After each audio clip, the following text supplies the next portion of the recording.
ಅದಕ್ಕೆಲ್ಲ ನಾನು ಉತ್ತರ ಕೊಡಬೇಕಾ? ಉತ್ತರ ಜನ ಕೊಡ್ತಾರೆ, ಅವ್ರಿಗೆ ನಾನು ಉತ್ತರ ಕೊಡಲ್ಲ, ಜನಗಳಿಗೆ ಬಿಟ್ಟಿದ್ದೀವಿ.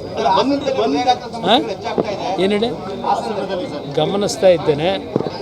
ಹಾಸನದಲ್ಲಿ ಈಗಾಗಲೇ 32ಕ್ಕೂ ಹೆಚ್ಚಿನ ಹೃದಯಾಘಾತ ಆಗಿರತಕ್ಕಂಥದ್ದೇನಿದೆ ಸಾವುಗಳು, ಅದರ ಬಗ್ಗೆ ಏನು ಮಾಡಬೇಕು ಅನ್ನೋದ್ರ ಬಗ್ಗೆ ನಾವು ಮುಂಜಾಗ್ರತೆ ಕ್ರಮ ತೆಗೆದುಕೊಳ್ಳಿಕ್ಕೆ ಹಾಸನ ಒಂದೇ ಅಲ್ಲ, ಬೇರೆ ಭಾಗದಲ್ಲೂ ಹಲವಾರು ಕಡೆ ಇವತ್ತು ಹೃದಯಾಘಾತಗಳು ಆಗ್ತಾ ಇರತಕ್ಕಂಥದ್ದು ಹೆಚ್ಚಿನ ರೀತಿಯಲ್ಲಿ ಆಗ್ತಾಯಿದೆ.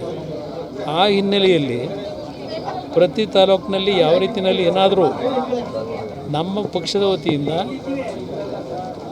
ಆ ಹೃದಯಾಘಾತಕ್ಕೆ ಆಗ್ತಾ ಇರತಕ್ಕಂಥ ಹಿನ್ನೆಲೆಯಲ್ಲಿ ಪ್ರತಿಯೊಬ್ಬರ ಒಂದು ಚೆಕಪ್ ಮಾಡ್ತಕ್ಕಂಥದ್ದಕ್ಕೆ ಏನಾದರೂ ಕಾರ್ಯಕ್ರಮ ರೂಪಿಸಬೇಕಾ ಅನ್ನೋದಕ್ಕೆ ಅದರ ಬಗ್ಗೆ ಈಗಾಗಲೇ ಚರ್ಚೆ ಮಾಡ್ತಾಯಿದ್ದೀವಿ.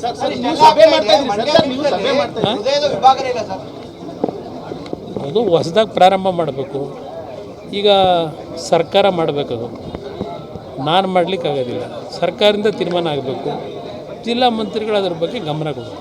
ಸರ್ ನೀವು ಸಭೆ ಮಾಡ್ತಾ ಇದ್ದೀರಿ ದಿಶಾ ಸಭೆಗೆ, ಆದರೆ ಶಾಸಕರು ಕಾಂಗ್ರೆಸ್ ಶಾಸಕರು ಬರಲ್ಲ, ನೀವು ಬರೋಲ್ಲ, JDS ಶಾಸಕರು. ನನಗೆ ಕಾಂಗ್ರೆಸ್ ಶಾಸಕರು ಬರ್ತಾರೋ ಬಿಡ್ತಾರೋ, ನನ್ನ ಡ್ಯೂಟಿ ಏನು ಮಾಡಬೇಕು ಡ್ಯೂಟಿ ಮಾಡ್ತಾರೆ.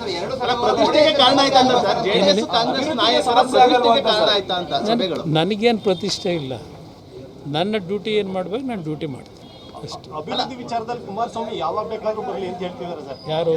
ಕಾಂಗ್ರೆಸ್ನವರು. ನನಗೆ ಅವರ ಆಹ್ವಾನ ಬೇಕಿಲ್ಲ. ನನಗೆ ಜಿಲ್ಲೆಯ ಜನ ಪ್ರೀತಿಯಿಂದ ಆಹ್ವಾನ ಕೊಟ್ಟಿದ್ದಾರೆ, ಈಗಾಗಲೇ ಪರ್ಮಿಷನ್ ಕೊಟ್ಟಿದ್ದಾರೆ. ಇವರಿಂದ ನಾನು ಪರ್ಮಿಷನ್ ತಗೊಂಡು ಬರಬೇಕಾಗಿಲ್ಲ. ಜನತೆ ಈಗೇನು ಪರ್ಮಿಷನ್ ಕೊಟ್ಟಿದ್ದಾರೆ ಅದರ ಹಿನ್ನೆಲೆಯಲ್ಲಿ ನನಗೆ ಸಮಯ ಸಿಕ್ಕಿದಾಗ ಬಂದು ನನ್ನ ಕೈಲಿ ಏನು ಕೆಲಸ ಮಾಡಬೇಕು ಅಭಿವೃದ್ಧಿಗೆ ಸಂಬಂಧಪಟ್ಟಾಗೆ ಆ ಕೆಲಸ ಮಾಡ್ತಕ್ಕಂಥದ್ದು ನನ್ನ ಜವಾಬ್ದಾರಿ ಮಾಡ್ತೀನಿ.